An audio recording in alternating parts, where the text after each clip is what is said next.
Bonjour, ici c'est Benoît. Je vais dire une chose,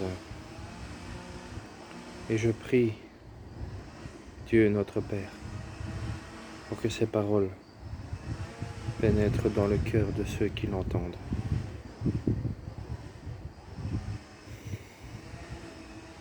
Eh bien voilà,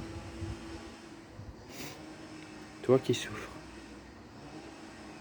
toi qui te plains envers Dieu des problèmes de ta vie en te disant, si Dieu existait, je ne serais pas dans les problèmes et dans la misère.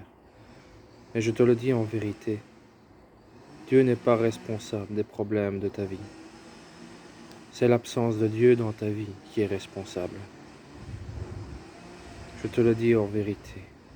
Si tu donnes ton cœur à Dieu et que tu apprends à le connaître, je ne dis pas que tes problèmes s'évanouiront, mais tu auras la force de les endurer et tu auras la conviction profonde dans ton cœur en connaissant Dieu comme il est. Un avenir prometteur, glorieux, prospère et joyeux.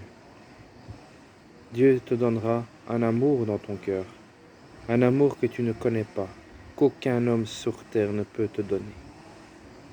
Et c'est quand on est aimé de cette manière, que l'on peut aimer les autres. C'est ainsi que nous, chrétiens,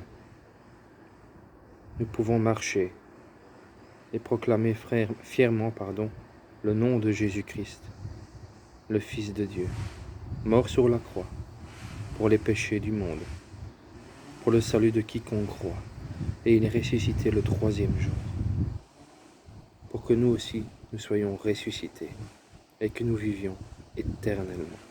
Nous n'avons pas été créés pour mourir, mais pour vivre éternellement. Bien sûr, notre corps physique disparaît, mais ce que nous sommes, notre âme, est éternelle. Et c'est en ce monde, sur cette terre, qui nous a été donné en partage, de faire un choix, de choisir Dieu ou de choisir le monde, celui qui règne sur ce monde invisiblement, le diable. Nous avons tous un choix à faire. Mais il n'y a que 2 chemins.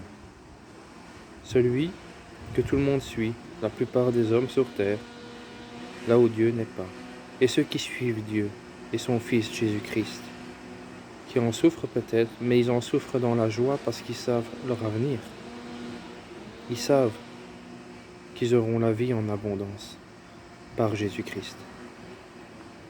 Alors toi, qui veux pas croire, oublie toutes tes convictions, ferme tes yeux et parle à Dieu avec ton cœur. Voilà. Soyez tous abondamment bénis. Au nom de notre Seigneur Jésus-Christ. À bientôt.